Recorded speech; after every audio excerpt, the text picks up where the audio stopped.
Hello, greetings. Welcome. This is Lotus. Today we're going to talk a little bit more about romantic relationship. So within Art of Sacred embodiment, I work with whole life healing or whole life wellness. And within the themes that we work with, first of all, connection to self, self-love, self-honor, coming home into our wholeness. And then that relational intimacy that begins within. And then we come into connection with nature, with the cosmos, with the divine, with others, and in romantic relationship. So relational intimacy is a foundation that brings us present, that makes everything in our lives sacred. And there are many maps and templates, both for embodiment and just for organizing your spiritual journey that I work with. But one of the least talked about areas of my work is actually within romantic relationship. So I've been on a journey of a path of relationship pretty much my entire life, even though I didn't know that's what it was, and that's not what I would have called it. And then I got on the path of conscious relationship and divine union. And so what I want to talk a little bit about today is how those two developmental stages are front and center today and becoming more front and center. So in one of the last videos that I did on trust, we talked about how trust is best seen or held within different stages of relationship, from karmic to conscious to sacred partnership, which then goes into divine union. And that really holds a lot of good information as well for just operating to know when you're in a karmic relationship, what stage you're in with that, and then that it's an important stage, but where we're moving collectively is into a very different paradigm of relationship.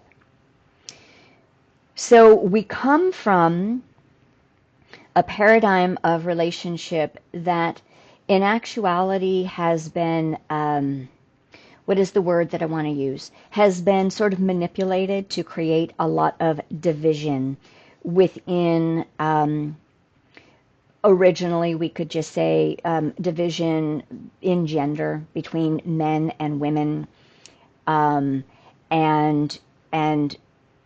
the foundations and how we've understood relationship to operate has been relatively boxed in and confining, and has been fodder for a lot of our wounding and places where we have not been healthy, right? Where we come in karmically with stuff to work through, and the best place to work through our deep wounds is in romantic relationship.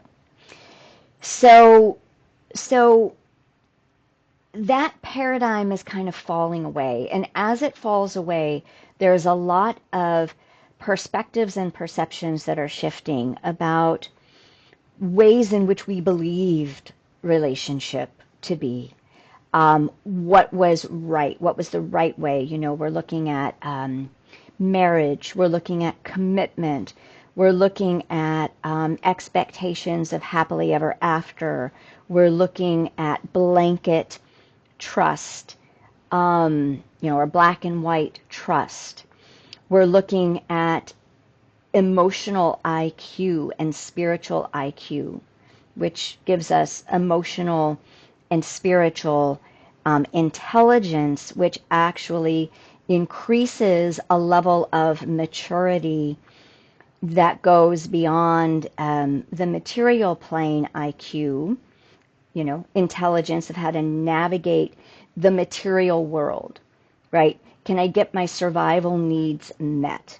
Can I get my basic needs for, for safety, for income, for shelter, for food?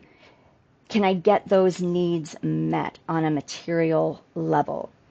And then we've built upon that about, the American dream, and the right way to go about your life is, you go to school, you go to college, you get a job, you have a career, you have, you get married, you have your children, and then you retire. So there have been these structures that have served specific developmental phases and stages. And yet what we're starting to look at now is a whole next level of what are our phases and stages to reach, a higher level of maturation and adulting. And those components really come down to, I like to give them three components: emotional intelligence, embodied, somatic intelligence, and spiritual intelligence. And all of these connect to our soul, and our soul, the natural unfolding and guidance of our soul's wisdom.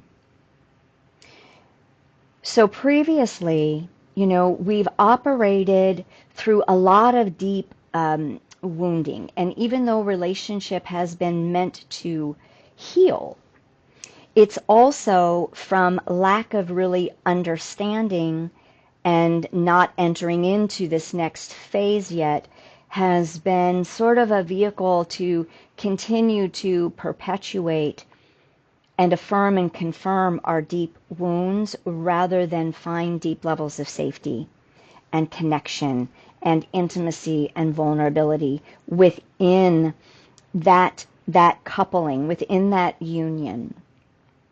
And I believe that there was a time and place where that union was the most revered dynamic, because it brought together many aspects of self, where we learn harmony and balance and integration, and what we would call the alchemical marriage, right? So, and we're going back before we have recorded time, probably back to where there's more matriarchal societies, and not meaning that in a matriarchal society there was more power from the feminine, but there was more of an egalitarian way of operating, where there was a more balanced perception and a balanced wisdom that came from both the masculine and feminine. And that includes the elements of which show up through a masculine and feminine principle. I'm not talking about gender here at all. I'm talking about the elemental composition of earth and water that tends to be more traditionally known as the feminine expressions, and then the fire and air that tend to be more known as the masculine. One is more inner, one is more receptive, one is more nurturing, supportive. It connects us to the heart and the body wisdom, and it navigates emotions and relationship. And then there is the masculine of, predominantly, masculine of air and fire, which is action-oriented, right? It moves things outward. It brings things into physical manifestation. It is that creative actualization. And it is that way that the masculine supports structures, which we see in our material world, systems and structures, boundaries, linear time that moves us from, what should be done, and this is how it should be done, versus the feminine moves more spirally within the waters and within the earth, within cycles of the moon and dark and light and seasons. So we all have all of this within us. And what's definitely happened, we could say, over the last 3 decades, 4 decades, right? So let's say from the 50s on, the predominant masculine, feminine archetypes of what that looked like in a modern society, we'll say, gave us the masculine went out, made the money, created that American dream. The feminine took care of home and hearth, right? Took care of the emotional needs, the nurturing needs, the children's needs, all of that. And then there was the rumbling that was natural and necessary for an evolutionary shift in order for those archetypes to find the pathway to the next level of balancing out the imbalances that we've had for thousands of years within more of a patriarchal dominant perspective. So I want to make this short. So the feminine became more masculinized, all right, went into the workforce, became more head-oriented, fire-oriented, career-oriented, moving in the ways of the masculine in order to, be respected, to make their mark in the material plane world. And along that time, there were a lot of masculines that, like during the women's lib movement, that became a little bit more feminine in order to, support the women's lib movement and to counter that masculine dominant that was out of balance. And then some of the masculine became more feminine, losing their masculine, just as the feminine lost their feminine, to cycle around, right? To create these balances. And all of that is an elemental dance as well. What elements are we calling on to compel us and propel us into the world in the appropriate way for stages and phases? Now where we're at is there's another balancing that's happening. Part of this balancing has to do with the masculine paradigms and the systems and the linear ways of what our goal was. Let's just put it that way. What is our goal in life, right? It used to be for success, to have a career, to be successful, and to have safety and security at the end of that so that you could rest and relax with more ease, so to speak. And that was what was valued. So our emotional landscape was not valued. Our inner flow, our intuition was not valued. The larger scope of nurturance and nurturing became more unvalued by both masculine and feminine archetypes. And now all of that is shifting, right? Because everything was meant to operate on mainly the material plane, on the 3D. So 2012 began ushering in this whole new awakening, this rebirthing of the feminine consciousness, which is to say, the qualities and aspects that hold and carry more of the emotional intelligence, spiritual/soul intelligence, and embodied intelligence, and deeper connection to the planet, to Earth, to coherence, to living in more of a flow state versus a linear success-dominated state. And as we enter into this, we see that there's this whole next level then of relationship bubbling up. And as it bubbles up with new perspectives, new desires, new inner listening, new alignments, what's happening is relationships that have been upheld by the old foundations are now crumbling and dismantling.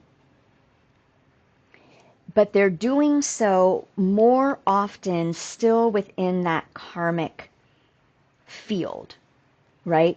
Because if you've given most of your time and energy to succeeding in the material world, it's not structured to honor and to to honor and to create a container for the deeper healing work. But healing work is now front and center for humanity. Healing work, in the Western countries primarily, in our more developed countries, because it's been so stripped of this inner landscape, this inner connection. And now this is what is bursting forth. So it's important to begin to recognize, that this is something that's happening. And I alluded to this at the end of the video on trust, that this is naturally, it's like a destined moment, right? It's kind of like, from the spiritual perspective, it's destiny calling forth the souls to begin to pay heed to something much deeper and much more important at this time and space than keeping the material world, my goodness, my nose, the material world structures in place, because they aren't supposed to be in place anymore, not just in relationship, but in a number of ways. So what wants to start coming through is a whole new orientation to love, a whole new orientation to romance, to relationship, a whole new orientation to how do we come together, operating from our healed and wholeness, which enable much more enlivened states of connection, a readiness, a desire to go deep, a readiness and a desire to connect more intimately and vulnerably. And as that starts to rise up, what then shows itself is where there are fears of that, right? We're on a whole new playing field, so to speak, of what needs to be healed. If you've made your way to a conscious relationship stage and development, right? You recognize you've been in karmic, entanglements and enmeshment and a lot of drama and hardship, particularly younger generations, those in their 20s or 30s is when you really kind of start to bump up against that. But if the relationships that are long-term haven't evolved as well in their healing, then then you might be finding where there's inner volcanoes starting to happen. And within these inner volcanoes, right, it's like paradigms are shifting. And what's rising up to the surface is what's been known and comfortable, both in the physical world and maybe, you know, you've been comfortable in your partnership. There's been adjustments and compromises and things that have been allowed to come into play because our perception of commitment and vows till death do us part has sort of overshadowed the deeper change and transformation that has not been allowed up to the surface to be experienced because we had a 3D perspective of what these commitments and vows meant. And not saying that they are bad or wrong, just saying that maybe for some people they aren't holding as true anymore because there's something bigger, right, that's sort of like pulsing out that's challenging those. And what is being challenged first and foremost is our ability to be in our truth. And a lot of people say the authentic truth. Authentic, for some reason, that word doesn't resonate with me as much. What resonates most with me is to be in devotion to your true essence, to who is really wanting to show up, who is needing to show up, because we're in a destined timeline of evolution, of each person's evolution. And as we each evolve individually, because it's happening, it's no longer supporting the old paradigm perspectives and beliefs and thought forms, and it can be a little rattling. It can be confusing, like any transformation. Or in tarot, right? In the tarot cards, you've got that Tower card or the Hanged Man card.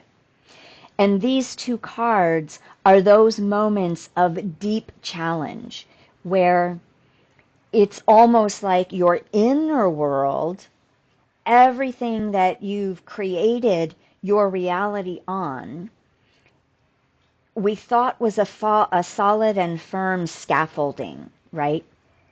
That held the structure of us.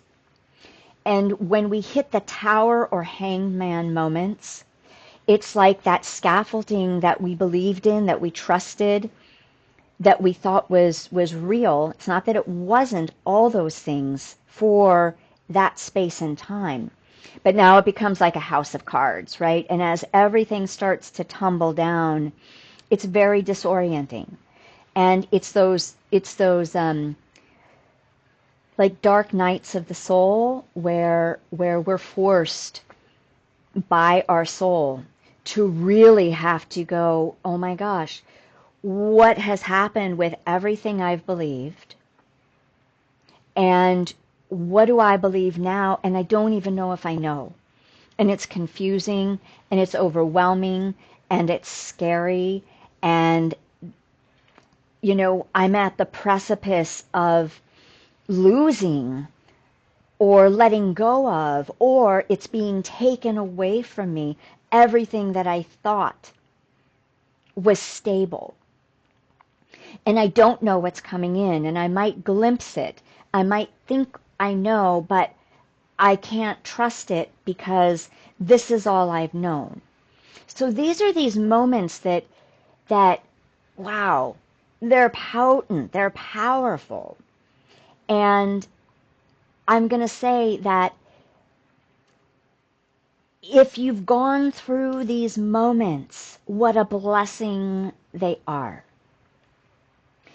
because they are the leaps in a new reality. They are the leaps in our birthing and remembering ourselves to a new level and to a deeper essence and truth of who we truly are. So in the context of relationship, you know, this is seen a lot in like long-term committed relationships where, you know, it's like, no, I can't compromise this anymore. I can't live like this anymore. This is no longer working for me. We truly aren't on the same page. And pulling in that it's okay, that this is actually appropriate and normal for the times that we are living in now. That what we thought of as commitment for the rest of our lives was designed at a very different place and time and level of consciousness on our planet. And where we're on at now is that we have an open field that we don't even really know where we're going. None of us know where we're going, whether in relationship, out of relationship, you know, the new earth paradigms, what that looks like, the new systems that are going to come in as old systems crumble. So it's like cycles, right? Like the natural world cycles, planets cycle, the sun and moon cycle. We're in a big cycle that is now turning into a more large, palpable expansion of consciousness. And front and center are going to be new models of intimate romantic relationship. So a lot of people don't like using that word romantic when we're talking about sacred unions, divine unions, twin flame unions. I like romance. I like this word, and I'm not going to talk about it now. I have a little blog about it. But I find that romance has this deeper soul, mystical, and magical component to it that can't really be put into words, but it's unknown. And so what we're moving into is a next level of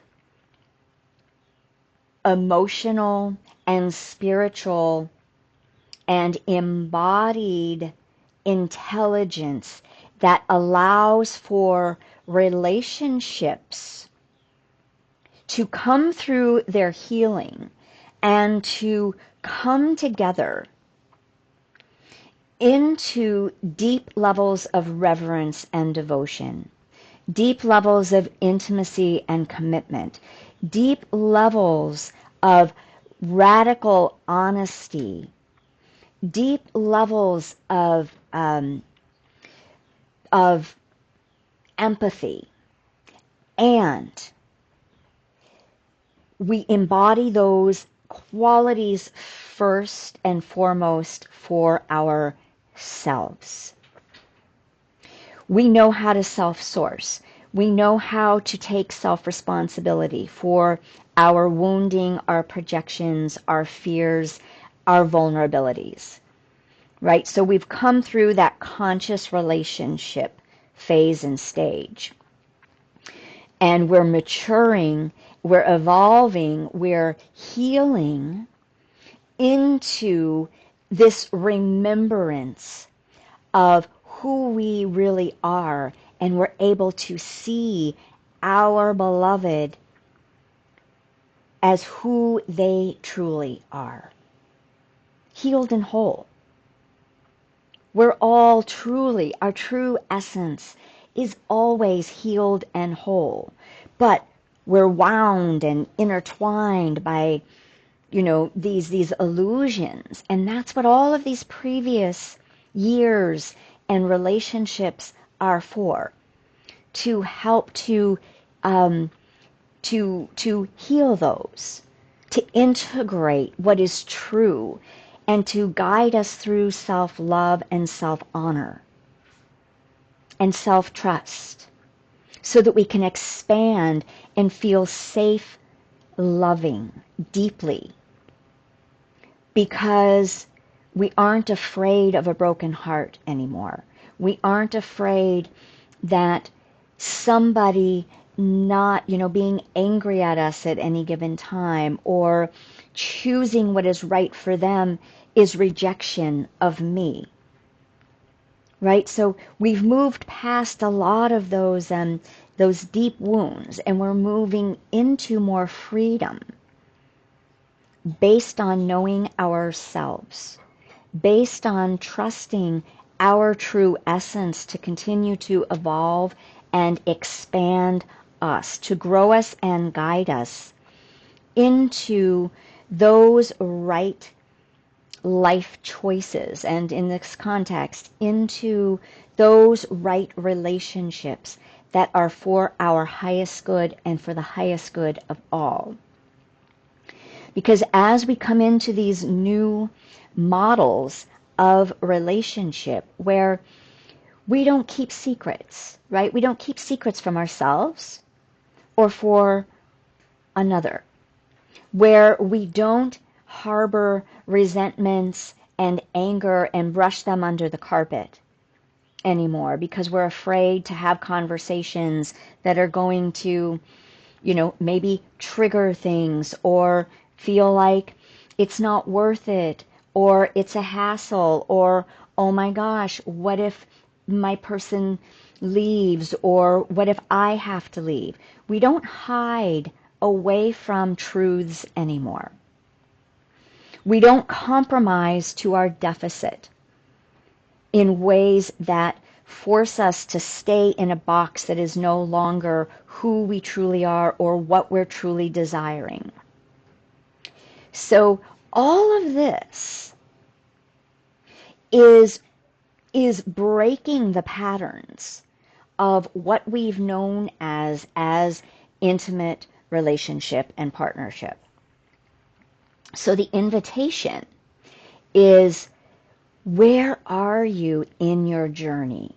And what stages and phases are knocking at your door? And what do those look like for you? What is that, are you in a tower moment or a hanged man moment? What are you afraid of losing? What are your own triggers of loss or not being worthy or being unlovable? Or, you don't want your person to feel that. So you don't want to be really honest and true. What are the healings that can happen together? And where is that tower moment that's just letting you know, like, wow, my path really wants to go way over here, and I've been here, and that doesn't make sense to me anymore. That framework doesn't hold water for me anymore. It's not grounded anymore. And how do you soothe yourself, and what do you trust in? What is your connection with your own soul's guidance, with your intuition, with the divine, with life? Can you trust in these bigger energies to guide you, to support you, their wisdom? So these are a lot of the questionings that are coming up to the surface now for a lot of people. And not just in relationship, but definitely in relationship. And because we are now birthing a whole new paradigm, this is part of the reason why. The old structures, the old commitments that were based on something that is no longer are falling away. And we're being invited for the highest good of everyone, right? To set all of us free who are meant to be set free in their true essence. And if we can set each other free within the commitments and the love that we have, if that is everything that we truly do desire and that we know is right and true, how do we set each other free into their truth and support and heal and allow each of us individually to heal whatever those fears are, and to not be afraid of the new or the pain or the confusion, and to continue to grow and evolve through that. So this is the juncture, and it's exciting and it's hard and it's scary and it's rattling deep beliefs that we've had, for sure. But there's so much new that's coming in, and this is the invitation. This is what the path is calling us towards. This is the destiny moments that are rattling and shaking the foundations of our love. And what is love? Is love codependency? Is love holding on to others out of fear? Or is love being able to really continue to co-create through self-love, self-honor, true essence, and connect interdependently with courage and bravery to be one's truth? Or is your next level recognizing that there's your other person out there someplace who is going to be ready to meet this frequency, to meet this signature, to meet this desired, embodied feeling that exists?